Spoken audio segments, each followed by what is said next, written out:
Good morning, everyone. Welcome to Feels Out Loud. It is Sunday, and I hope you have found your morning beverage and a comfortable place to join us today. This is Becky McNattin and Tara Martini from Becoming Together Therapy and Wellness. We are really glad to have you listening as we live and share stories of mental health. Today, we're talking all about disconnection. Last week, we actually highlighted connection a lot, and so felt like it was a natural progression to talk about, well, then what is disconnection? It's winter and it is cold. It gets dark super early, and sometimes it's 5:30 at night and it feels to me like it's 11 p.m. There was this night about 2 months ago where I just needed to be done with the day, and it was only 8:15. That particular night, I felt detached, kind of apathetic, and it seemed like the word to sum it up was disconnect. So do you have this, Tara? Oh my goodness, all the time. And I think to me, winter and disconnect are kind of just belong together Yeah. in that I think of any time of year for the masses, this is when we feel the greatest amount of disconnect, Mm-hmm. particularly after the holidays, Mm-hmm. because we are exhausted and we've done the people thing and the connection piece. And then our bodies and minds and hearts are just tired. Kind of pull out. Yeah. Well, for those of you listening who have way less interest in making plans, being out, being social, even doing things you enjoy by yourself, Tara and I, are right there with you today. Mm-hmm. Disconnection is real, and it is that time of year right now where this darkness, the cold, even that mundane cloudiness that we have a lot can impact our mood, our interactions with others, and then even connection to ourselves. So I really wanted to dive in today to how we experience disconnect, what it feels like, what the function of it is, how we cope with it. And I've been thinking too, I want to ask you about this, Tara, that sometimes when we disconnect, it's because everything around us is so intense. Yes. And almost as if we have to literally tune out because the messages from everywhere are frankly too much. Mm-hmm. Certainly, there's a ton that we might want to disconnect from right now, and part of the function of disconnection, as we talk about this today, is that it's not only the effect of something; it is a tool. Mm-hmm. We, as you said, kind of post holiday time, we say, "I need to disconnect." And what do you think about that? Well, I think, first of all, it's super important for listeners and for us to understand that when we say disconnect, it doesn't necessarily mean it's a bad thing, right? Hmm. Later, we'll talk about when it does get into a space where we may need to ask for help or reach out to others. But it's that piece of sometimes that disconnect simply just means turning the noise off, Hmm. literally, metaphorically, Hmm. and just sitting in the quiet. Yeah, and so you kind of mentioned when it works well, that it causes some stillness. It is like a switch, though. We have this ability to be on in some parts of our lives, and then we can't necessarily decide to be off in others. So it's kind of like an all or nothing. Mhm. So when we disconnect to escape or avoid, it can be super helpful. And then maybe we miss out on connection with us, ourselves, and others that might give us energy. Right. It's finding that balance. Mhm.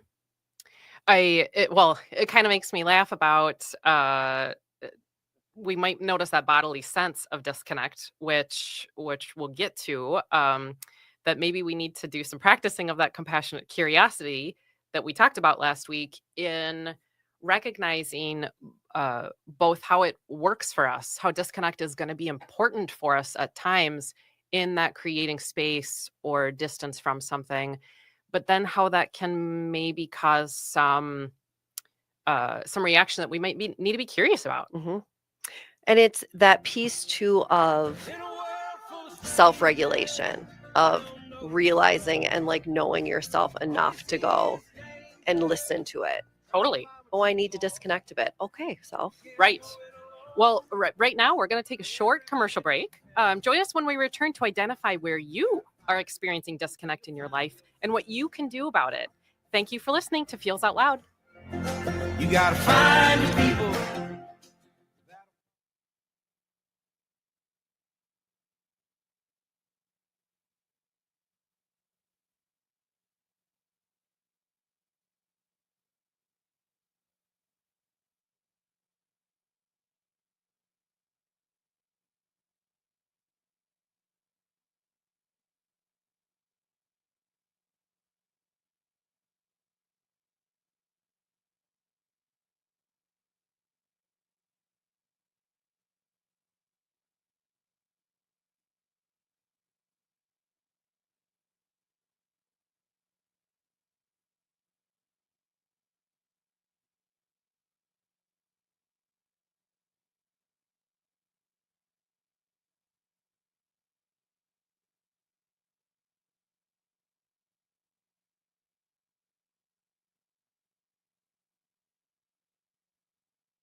Welcome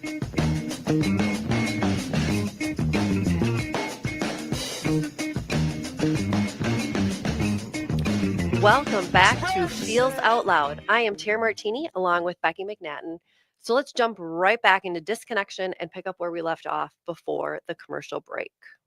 Okay, so I need to tell a story here. I was telling my kids about the topic for this week's show, and I said, we're going to be discussing disconnection. My youngest kiddo says, wait, Mom, so you're talking about electrical circuits on the show? And I laughed initially because for people who don't know me, I know next to nothing about electronics. And of course, because the show is about feels. But from a kid who loves robotics and engineering to me who loves metaphors and examples, I said, wait, has self? Hold up. Maybe we are. Just last week, I went to the toaster and I went to use it and was quite certain it was broken. And that lever on the front of the toaster wouldn't push down. And immediately I jumped to this doesn't work. My family and you, Tara, know me very well. And so first said to me, is it plugged in? And dang, it was not. Surprise, surprise. Yeah, it was not. And when things aren't plugged in, they don't operate the same way. A toaster, fundamentally, is still a toaster, whether it can actually toast things, but it can do that thing when it plugs in. Mhm. And there's utility in not leaving things plugged in all the time. That would be for another show. But we need to notice when things aren't so we can take the action to do it. Yes. So now I don't want to get lost in electrical circuits because I wouldn't do it justice anyway. But hear me out on this. Right now, from where you're sitting, and listeners from wherever you are, your comfy spot, wherever you're sitting, I want you to look at something that's plugged in. And I know for sure, regardless of where you are close by a thing that needs electricity to function. So look at it and think about how it takes connection to create energy. What are we plugging into? What does that action do to instigate actual power? What is it we are connecting even? So I don't know much about electrical circuits, but I think it's this beautiful parallel to personal and relational disconnection or connection. When we plug in, we are energized. So I wanted to do a little experiment this week on the show, and I wanted to help us identify ways that we may be disconnected, Dara. I love this. So this is not scientific whatsoever. This is Becky created, but I created statements. There's 8 of them. And these are yes or no statements to cause exploration later. So I want to read them. And then we're going to go through them each line and talk about them to notice if we are disconnected. And for those of you who are listening, think about each number. You do not have to remember each statement, but think about what your answer is in yes or no to each of these. Let's do Number this. 1, I do something I love every day. I don't know if that would be yes or no. We'll get to that, Tara.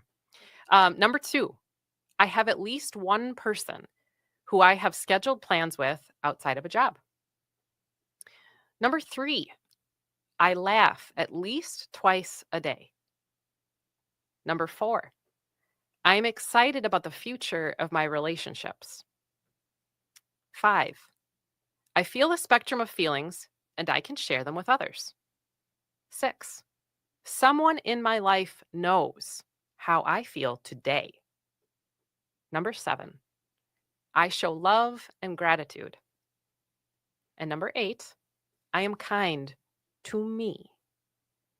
So those are 8 statements, everybody. You heard them. Oh, That you would say yes or no to. And if you answered no to any of the statements, there may be disconnect in your life. And I want to go back and have us talk about each of them together, Tara. Mhm. And we're going to take them line by line and talk about where you maybe said yes, where you maybe said no, and how do we move from disconnected to connected on each of those. Let's do that. So number 1, I do something I love every day. What do you think about it? Right away, I was like, well, yes, because I go to a job every day that I love so much. And then it got me thinking, in that short time. I wonder how many people go to work every day and they're not doing something they love. Mm-hmm. And I think there's a lot of people out there who would say, "Oh, yeah." Yeah, yeah, and maybe outside of even I mean, so cool. We are so grateful we get to do a job we love. I'm thinking in addition to the job part, like hobby or Mhm. the how it can be challenging to even identify when we are disconnected to ourselves. Do I love anything? Well, and not only do I love anything, but oh my gosh, when I think about it, because my third thought was, oh, well, if I think about stuff like reading and cooking, things that bring me joy and that I love, I don't actually do those every day. Yeah. Yeah, in that prioritization of, oh, I love this thing. Mhm. Is that a part of my day? Right. Is my day, and as I was referencing in the first segment, how we kind of move into this mundane place that, Mhm. It's comfortable. yeah, that maybe isn't bad. It isn't like we don't have hard to feel feels from it, but it's kind of an apathy. Mhm. And to me, that is this notation of disconnect, that we're not in our experience. And if we were in our experience, that there might be, and likely would be, even a tiny part of our day that would be something that we love. Or, as you said, i- if you eat food every day and you love cooking, and I know Mhm. you do, if you love cooking, how does what you're doing, how can you turn that into something Right. that you would love? Right. Because how can you move that task of cooking from something that's basic and, like not very pleasant, that feels like it's just Just a crossing off the chore. list, Yep. to, oh, I loved this. Right. Well, and I think that is a piece of, and I feel like I'm always bringing up like big picture stuff with our society, is that we don't naturally during the weekdays take time to do things we love, Hmm. right? It's always, what are you doing Friday? What are you doing this weekend? And then those are the times when you're doing stuff that brings you joy. Part of one summer I spent in France, and my biggest takeaway from the French was that they don't wait for the weekend to do something that brings them joy Mm, or that makes them happy or that they love. They do that every single day. It's they work and then their evenings are spent doing that thing they love, doing that thing that brings them joy, doing that thing that brings them peace.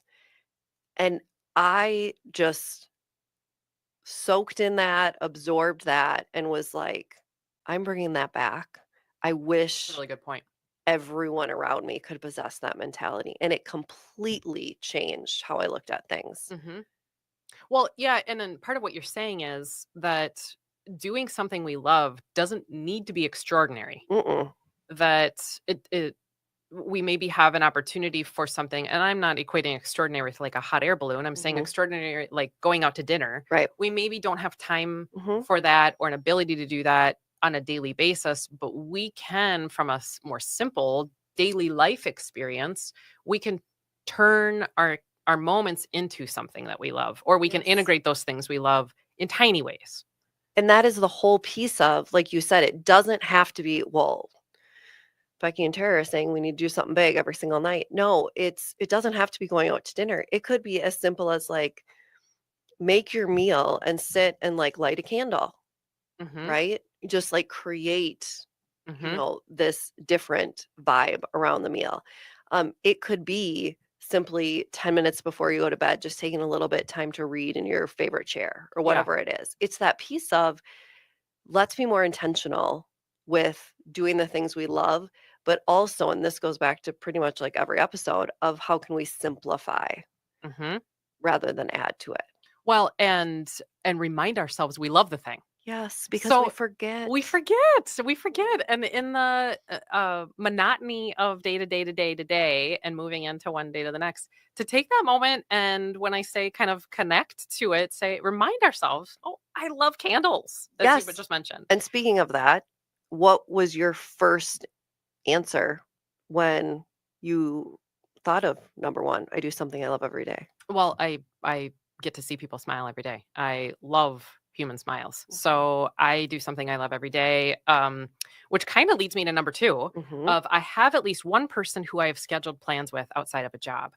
Um, this is really important to challenge ourselves to it does not even have to be huge, but to stay we are social beings.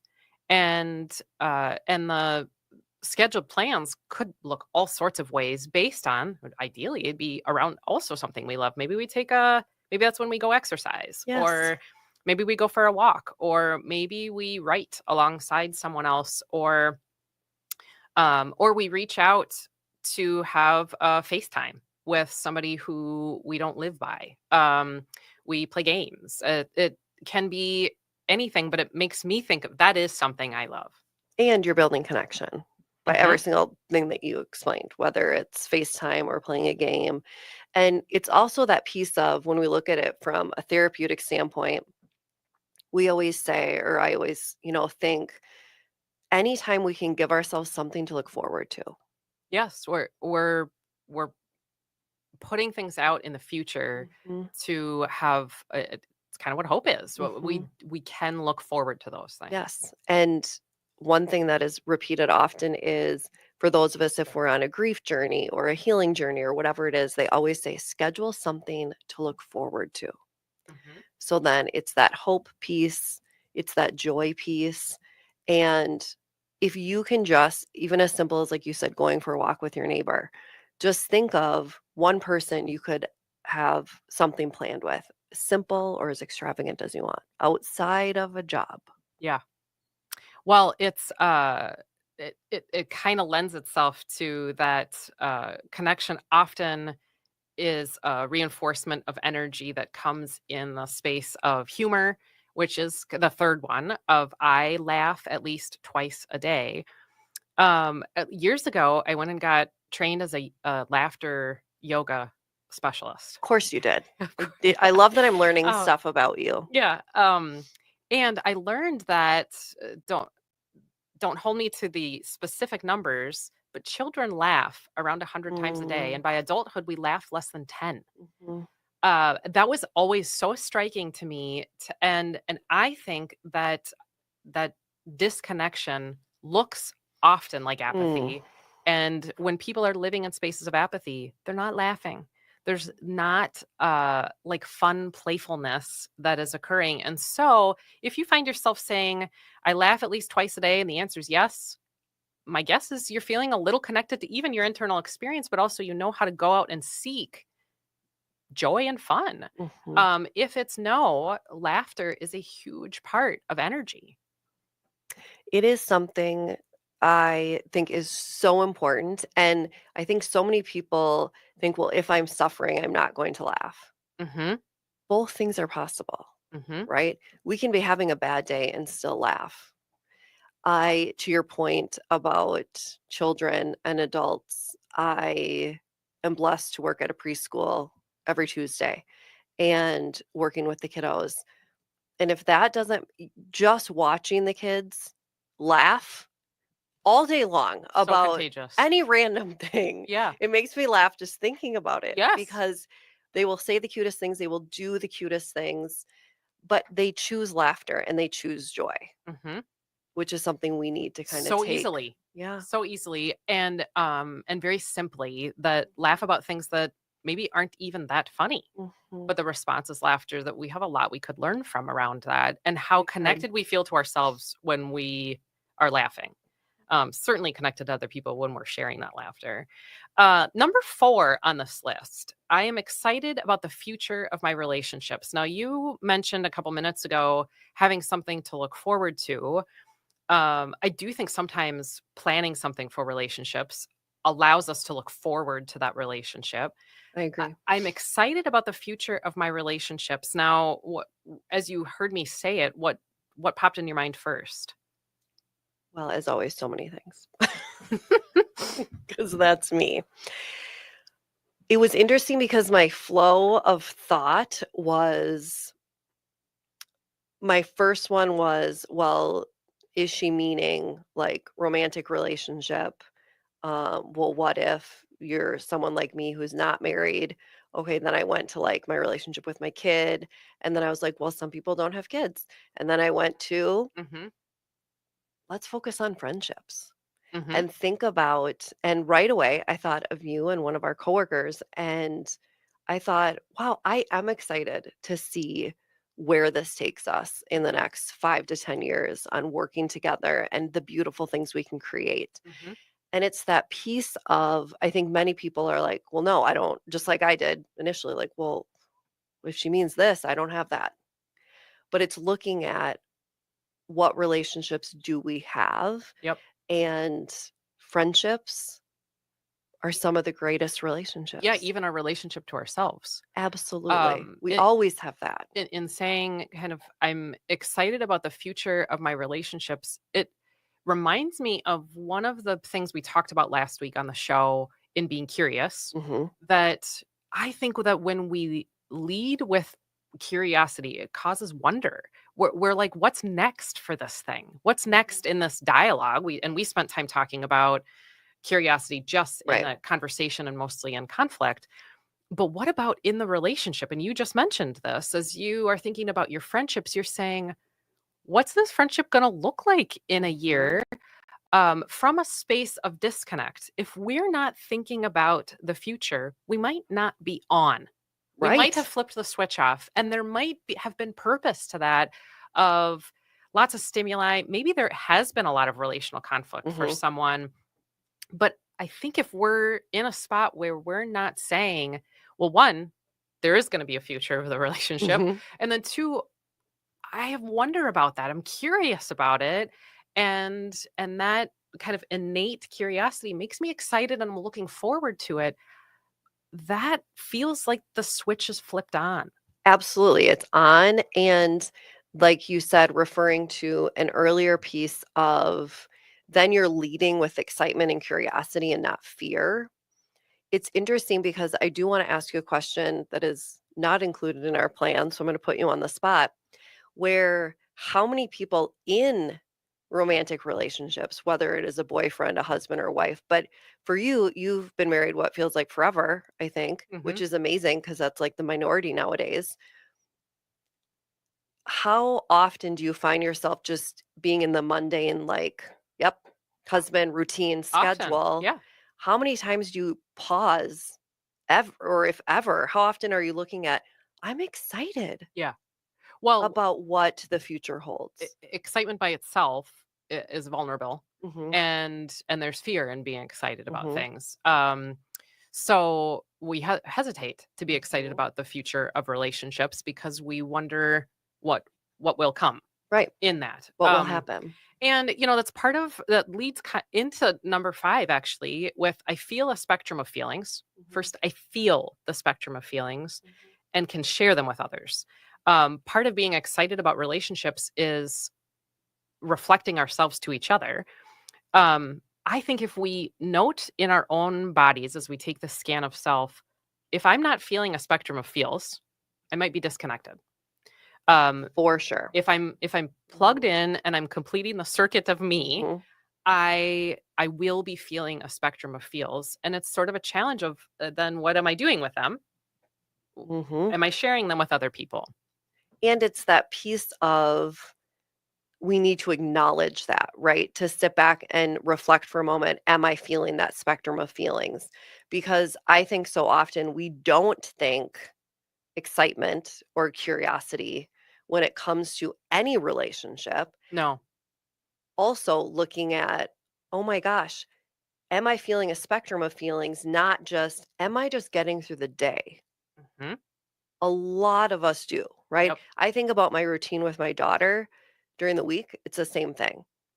Mhm. right? Yeah. And it's going back to, do you include something you love? Do you laugh every day? All of those things. How many of us were just getting by? Yep. We made it to the end of the day. Hmm. Well, that's it. But are we feeling a spectrum of emotions Yep.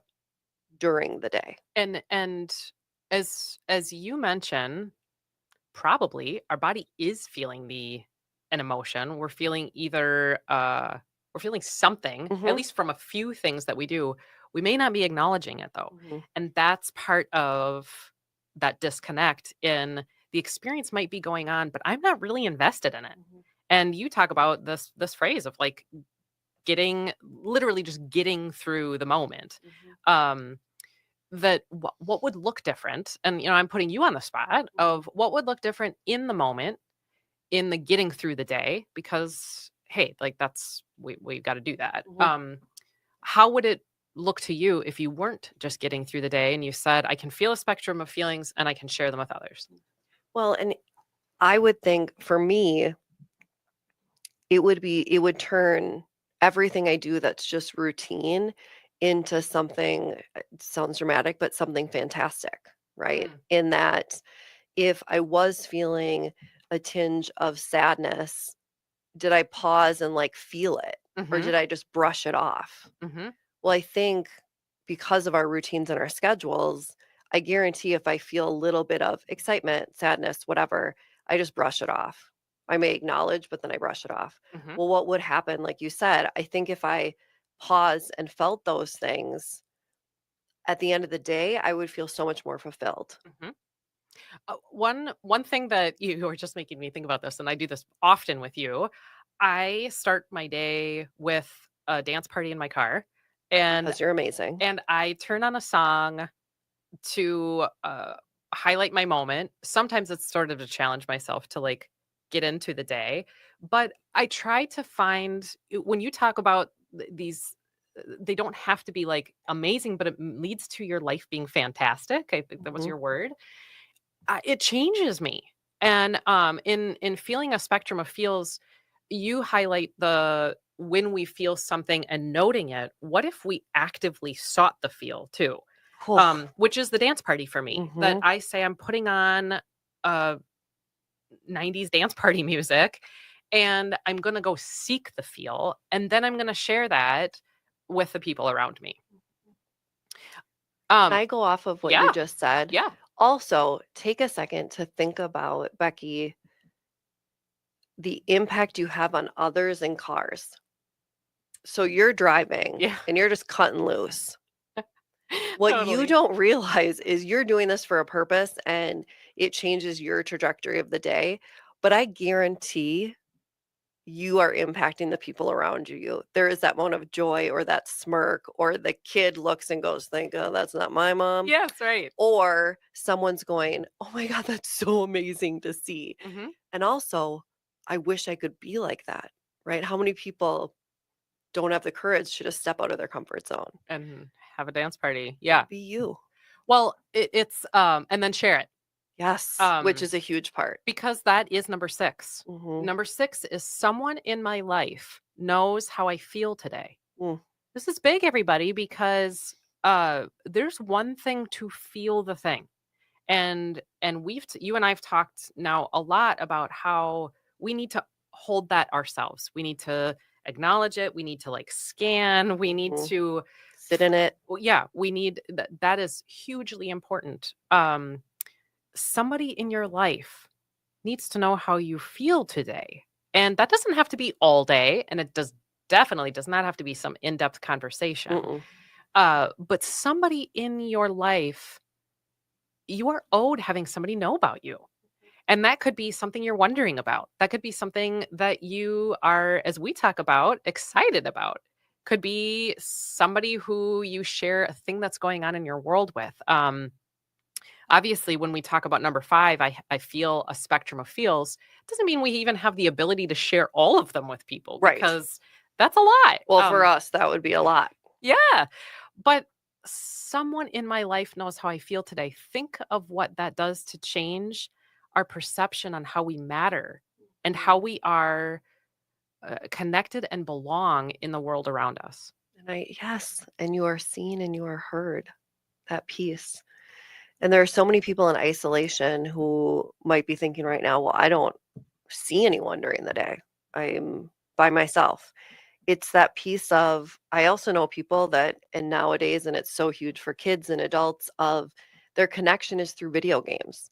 Their connection is all those things. And some of those are the deepest friendships. It's asking those people, how is your day going? Right?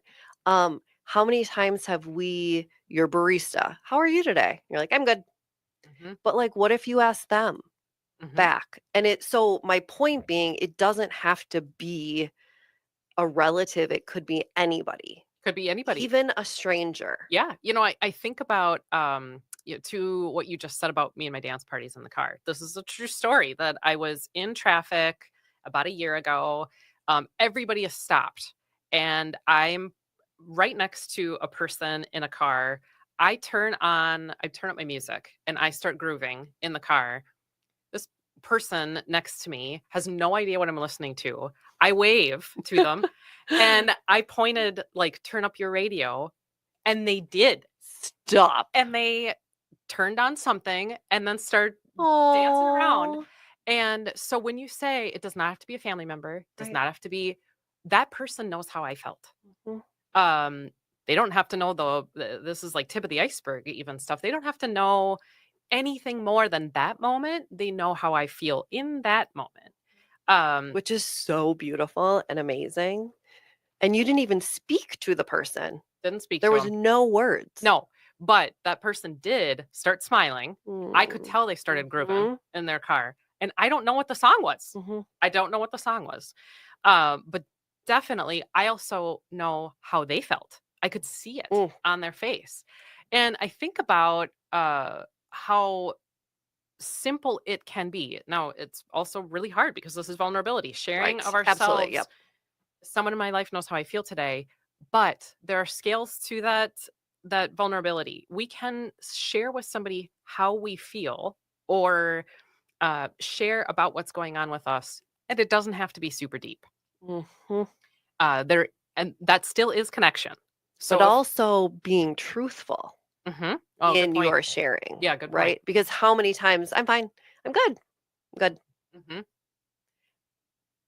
But if you're honest, you're not, right? Or you're frustrated. It's also okay to say, you know what, I don't feel well. You know what, I'm frustrated. There's beautiful thing in truth and vulnerability. Yeah, well, that makes me think about, so challenge you right this second. Someone in my life knows how I feel today. What could we do to say more than I'm good? Because good is, in our line of work, good really isn't a feel. Good is a valuation of a feel. Good is actually a judgment of whether the feel is what it is. Negative, yep. So good doesn't tell us actually the feel. What would you do in a moment to say to yourself, okay, I'm going to challenge. I'm not going to say I'm good today. I'm going to say what do you fill it in with? Well, to me, the words that came up were things that I think people are too scared to say. You know what?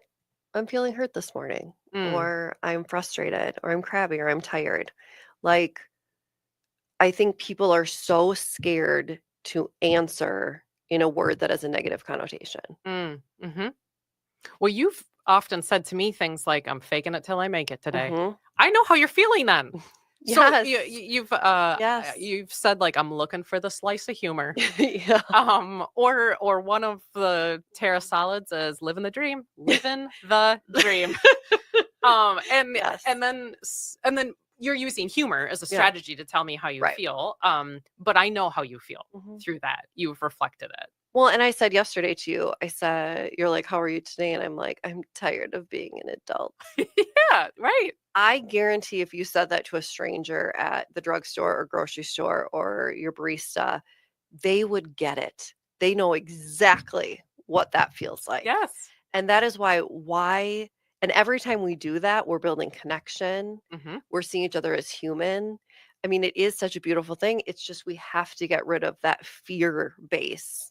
And a very honest response, because in that moment you probably really were sick of being an adult. Sick. I'm really tired of being an adult. Yeah. And people can resonate with that verbiage. Yeah. Well, number 7. So I show love and gratitude. Mm. Huge part of connection, and I think a high note of disconnection. Uh, what it looks like to show love and gratitude also does not have to be something profound, Mhm. but the role of reflecting that, verbalizing it, telling people in our world around us, I care about you. Mm.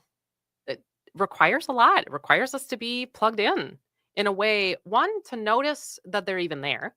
And sometimes I myself, when I'm disconnected, I really don't even notice who's around me. I am just getting through the day. Right. But what would you say to I show love and gratitude? What did you think about? Well, and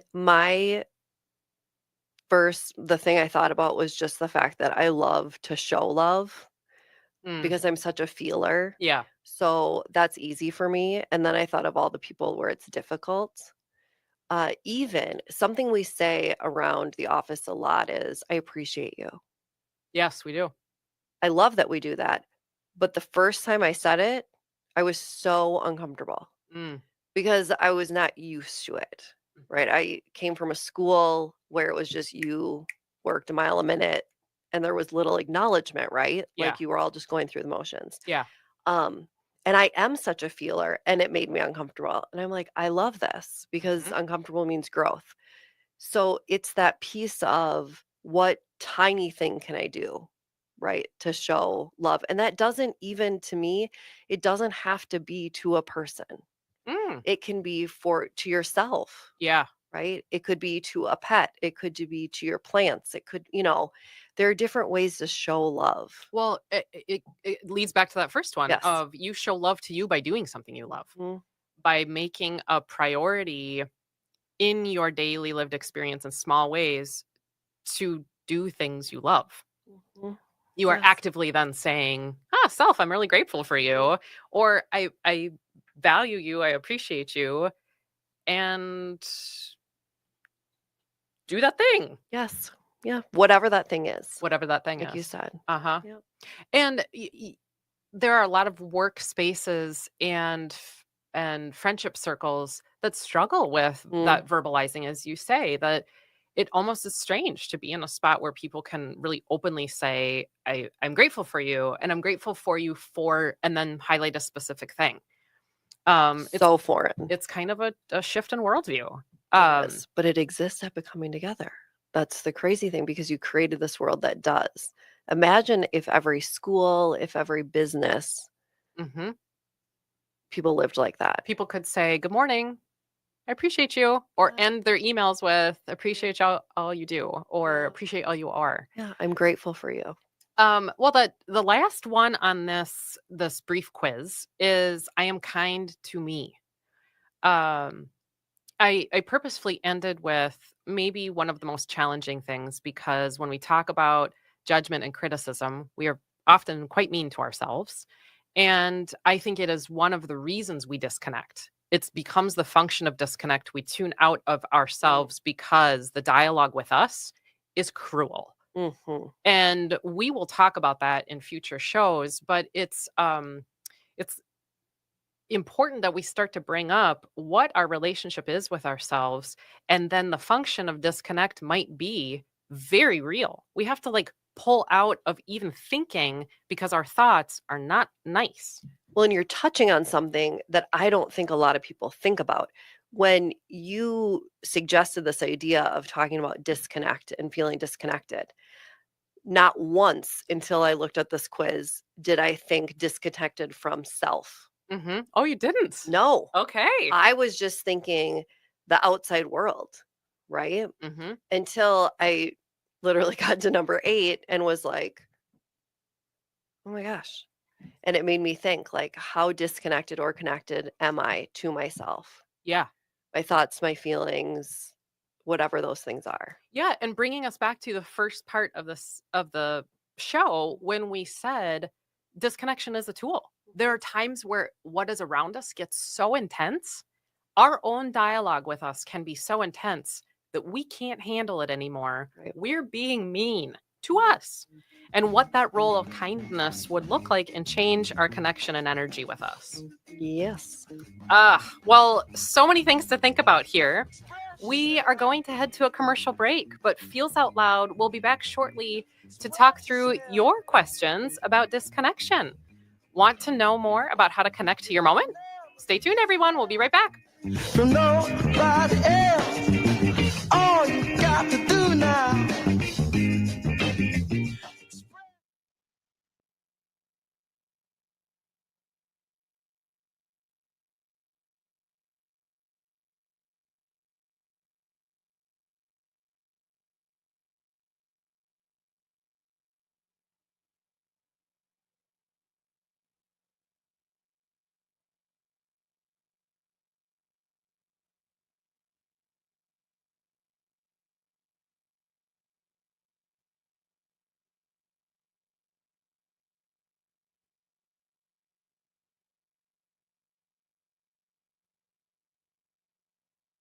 Nothing to lose.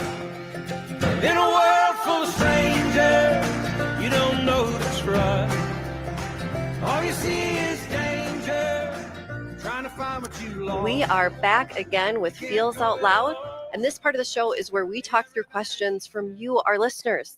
If you have a question related to mental wellness, sharing feelings, or topics for each week that you'd like to process through with us, please just email us. Our email address can be found on our show link. We really do want to hear from you and take time every single week to wonder together about the topics on people's minds. We absolutely do. And this week, we've been talking about disconnection. You have sent in your questions around disconnection. Thank you for doing that. First one is I love this question. What is a way to connect more to my moment? And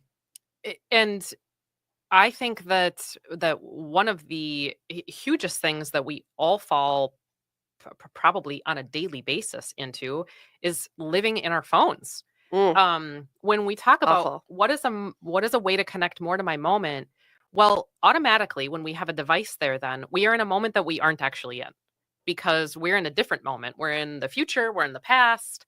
If we're actively walking to somewhere, I see people on, and I do this too, on their phones. They're not in that moment. They're not walking in that moment and noticing that they are. What would you say about ways to connect more to our moment? Well, and they're not experiencing the moment, right? They're just getting through it. Mm-hmm. One of the things that a lot of therapists do, I find myself doing it outside of the therapy office, is, to me, right when I saw this question from the listener, I thought of, we never ground ourselves. We need to ground ourselves more. Well, what does that mean? Mm-hmm. We'll talk about it in a therapeutic lens of like someone needing to be grounded. But also, I like to do a little self-check, like ground myself, where if the day is getting away from me and I am finding myself just like going through it and I'm not connecting to the moment, Mm-hmm. it's taking a pause and going, okay, self, take some deep breaths. Okay, Good point. what are 4 things that I see around me? Mm-hmm. What are 3 things that I hear around me? What are 2 things that I can't remember the last 2 sentences. Oh, kind I of like just bringing gave. in the Yes. senses. Yeah. Yes. Like, what do you feel? What do you feel? What do you hear? What do you see? What do you taste? And that piece of what you're doing is you're reflecting and forcing yourself to be like, oh, I am actually experiencing this moment, Yes. right? So what are things I'm seeing? What are things I'm hearing? What are things I'm smelling? All of those things are going to bring you into the moment, Mm-hmm. even if it's just for a minute or two. It's a But great idea. it's going to force you to experience. Well, and I would end that with, it's right along that, in that sensory experience challenge to all of us. And listener, you're going to challenge me this week. Notice something brand new you've never seen before in the spaces that you always are in. Ooh. Try to look for something you haven't seen before. There is always a detail that you have not noticed in the way that that maybe you've seen it even in the past. It can be the same thing, but you see it new. Look for that in the places that are even routine and monotonous for you. I love that. It brings in the senses for us. And then the second question we have this week is, what is the best way to start connecting with people around me? I think this is a fantastic question. We highlighted this in the quiz, actually. Mhm. My first answer to this person would be gratitude. And we talked about expressing love and gratitude in our last segment. Best way to start connecting with people around you, first tell them you're grateful for them. Practice that and then notice it, with as detailed or specific as you can get. I would say, listener, just start to say out loud how you appreciate people. It's And gonna be an notice the automatic connection. discomfort that you may feel and acknowledge and sit in it, but it is going to be an automatic connection. And it's that piece of how many times I just said to a coworker yesterday who I hadn't, you mean we just see each other like passing in the hall. And I went up to her and put my arm around her and I'm like, how are you? Like, really, how are you doing? Yeah. And not good or bad. Like, how are you really doing? Mm. And that can create a wonderful moment of connection. Connection it is. That brings us to the end of our show, everyone. Thank you for listening this morning, and be sure to join us next week as we explore the intensity of emotions while we live and share mental health together. Most importantly, be kind to yourself. Remember that connection fosters wellness, and your voice is one the world needs to hear. Share yourselves, friends.